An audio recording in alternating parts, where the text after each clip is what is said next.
Source TV. Source TV. Source TV. Source TV. Source TV. Improve your passion. Yesu ashimwe. Dutangiye tubasuhuza mu izina rya Yesu Kristo mwami wacu. Ni wa mupasiteri Twagemye Tadeyo wongeye kugaruka imbere yanyu ubabwira ngo aje gusohoza iby'Imana yababwiye, ababwira icyo Imana yagiye kuvugana namwe. Reka tubanze dushimire Imana kuko mbere na mbere tubanza gushima Imana. Ndagushimiye Yesu Kristo mwami w'abami, ndagushimiye ko banye natwe, ndagushimiye ko n'uyu mwanya urabana natwe mu kiganiro, mu ijambo ndetse no mu manuro no mu buhanuzi. Komeza ubane natwe, abatutega amatwi ubahe umugisha, bumve kandi umwuka wera ababwirize mu izina rya Yesu, amen. Kubankurikiranye rero, nitwa Twagemye Tadeyo, ndi umushumba w'itorero Patmos. Ngaruye ijambo ry'Imana riza risoza ubuhanuzi twaganiye ubushije, rivuga ku nkoni y'Imana.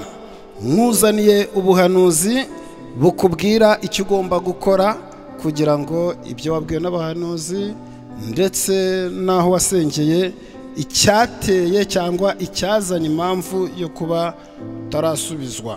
Ndagira ngo tubanze tuganire ijambo ry'Imana riri muri Mariko igice cya mbere umurongo wa 40. Reka tuganire iri jambo riri muri Mariko igice cya mbere umurongo wa 40. Niho Imana yambwiye ngomba kugusobanura ibyawe. Umubembe aza aho ari, aramupfukamira, aramwinginga, aramubwira ati washaka wabasha kunkiza. Aramubabarira, arambura ukuboko, amukoraho ati ndabishaka kira. Uwo mwanya ibibembe bimuvamo, arakira. Akimusezerera aramwihanangiriza cyane ati uramenye ntugire ubibwira, ahubwo ugende wiyereke umutambyi uture ituro ryo kwihumanura nk'uko Mose yabitegetse, kugira ngo ribabere ibimenyetso byo kubahamiriza yuko ukize. Amen. Wasenze mu nzira zitandukanye, ubwirwa n'abahanuzi bakubwira byinshi ndetse urandika, ariko hari kimwe cyagiye gitera kudasubizwa. Nje nk'umuhanuzi ukubwira iyo mpamvu yabiteye. Hari aho ugera ugacika intege ukavuga ati mama se nakora iki, ni ikihe kintu nakora kugira ngo ibyo nabwiwe bisore. Wagiye mu butayu, ujya hirya no hino, uca mu nzira zitandukanye, ariko byaranze. Ndagira ngo nkubwire impamvu yabiteye iyo ariyo. Ntago wigeze usanga umutambyi, ntago wigeze ujya kureba umutambyi. Ijambo ry'Imana riravuze ngo umubembe aza aho ari, aramupfukamira, aramwinginga, aramubwira ati washaka wankiza. Hari ibintu bitatu ugomba gukora kugira ngo ubuhanuzi cyangwa ibyo wanditse cyangwa ibyo wabwiwe bisohore. Urasabwa kujya kureba umutambyi. Usabwa iki? Nago wajya kureba umutambyi utajyanye ituro. Wagiye kureba abahanuzi, ujya mu misozi itandukanye, ariko ijambo riravuze ngo ujya kureba umutambyi. Wabivuze ninde? Ni Yesu wenyine. Yaramubwiye ngo jya kureba umutambyi utanga ituro ryo kwihumanura. Mwene data ufite ikibembe, ubwo bukene ni ikibembe. Icyo kibazo cyawe kitarangira ni ikibembe. Kuba warize ukaba ufite diplome ubitse igihe kinini, icyo nacyo ni ikibembe. Ibibembe ni byinshi, ariko ndagira ngo tuganire kuri iri jambo ry'ubuhanuzi. Iyo ugize imbaraga zo kujya kureba Yesu, izo ni imbaraga. Iyo uteye intambwe imwe atera 99 akagusanganira. Mu minsi yashije nakuganirije ku ijambo rivuga ngo umuntu, jya kureba umuntu, cyangwa se ugomba kuba ufite umuntu ku buzima bwawe, nk'uko twabisanze mu buhanuzi muri Yohana ibice 5 umurongo wa 5. Ndagira ngo nkubwire ngo rero icyo wabuze ni kimwe, ni ukujya kureba umutambyi. Iyo ugiye kureba umutambyi ukamushaka, ukajyana ituro, akubwira ibyawe nk'uko ijambo ry'Imana ribivuga, nk'uko Sawuli yari yagiye kureba bamenya, urabizi ko indogobe zabo zari zazimiye, igisubizo cyarabonetse. Ujya kureba wowe, ukajya kureba umuhanuzi, wagenda ukajya mu butayu, wagenda ugakora amasengesho y'iminsi itandukanye. Ndagira ngo nkubwire ngo imyaka izarinda iba yo gusaza utarasubizwa. Jya kureba umutambyi. Umutambyi ni umuntu umeze ute? Umutambyi ni umupasiteri wawe, ni uwakubatije, ni uwakwigishije, ni uwakwigisha igice, ni umukozi w'Imana. Igihe cyose utimikishijwe amavuta yo mu ihembe, ntago ushobora gusoza ubuhanuzi bw'umuhanuzi bw'umukristo. Ndakurahishe, nibyo koko urasenga, ujya mu nzira zitandukanye, ariko ndakugira inama, jya kureba umutambyi. Umutambyi niwe ufite ubuhanuzi bwabo. Ubwo nari ndimo ndi gusenga, numvisha amajwi menshi cyane y'abantu barimo basubira inyuma, bavuga ngo Imana yarababeshye. Abandi bakavuga ngo amasezerano ahari siyo yavuze. Abandi bacica intege, abandi basubiye inyuma. Mbese ibibazo ni byinshi, nawe wihereho. Ariko ndakubwiye ngo icyabuze ni icyo ngicyo. Nzanye ubuhanuzi bukubwira ngo genda ujye kureba umutambyi, ugende witwaje ituro ryo kwihumanura. Ushobora kwibaza ngo ntago umumanye, ushobora gutekereza ngo ese umuntu ahumana gute, ushobora kwibaza ngo umuntu yaba yarahumanye gute. Ndagira ngo nkubwire ngo ibiguhumanya ni byinshi. Ufite ibibazo bitandukanye, ufite intambara zitandukanye, yewe ntago ikibazo ari iryo dini usengeramo, ahubwo ikibazo ni wowe ku giti cyawe. Ese waba waragiye kureba umutambyi cyangwa wagiye kureba umuhanuzi? Ese waba waragiye kureba umutambyi cyangwa wagiye mu butayu? Ndagira ngo ujye kureba umutambyi. Yesu Kristo ahabwa icyubahiro ko yahaye agaciro umutambyi. Uyu ni Yesu wavuze aya magambo, abwira uyu muntu wari ufite ibibembe, aramubwira ati ugende urebe umutambyi, turi turo ryo kwihumanura nk'uko Mose yabitegetse. Ese iryo turo ujya uritanga? Tandukanye cya 10, tandukanye amaturo y'ishimwe, ibyo bitandukanye. Ituro ryo kwihumanura wari waritanga? Niyo wakwikingirana ugasenga amasengesho y'iminsi 5 cyangwa ugakora y'iminsi 40 udatumiye umutambyi, ndaguhanuriye, ndakumenyesha ko ibyo bintu bitazashoboka. Ndakugira inama nk'umuhanuzi, nk'umutambyi, nimba ushaka yuko ubwawe Imana isoza icyo yavuganye nawe, haguruka utera intambwe imwe, Imana itera intambwe 99. Ufate ituro ryawe ryitwa kwihumanura, ujye kureba umutambyi. Umutambyi ni umuntu umeze ute? Umutambyi ni umushumba wawe. Genda ujye kureba umushumba wawe, umushyire ibyo Imana yagiye igenda ikubwira. Warabyanditse, ufiteho wabishyize. Ugenda umubwire ngo Imana yambwiye gutya. Ugenda umubwire ngo ku itariki n'izi Imana yambwiye gutya. Ugenda umubwire ibyawe byose.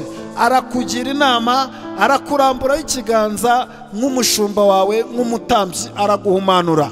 Birashoboka yuko Satani yaba arakubwira ngo urashaje, nta rubyaro, ishingire, urashaje, icyerekezo ntacyo. Hariho ibigeragezo, hari intambara ziri kugwana mu mutima wawe.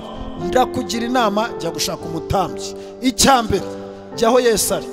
Icya kabiri, ca bugufi, upfukame, umwinginge, umubwira ati niba ubishaka, wowe wipanga ibyawe. Niba ubishaka, muri iyi minsi abantu barimo bari gupanga ibyabo, akumva we agiye mu itegeko rye.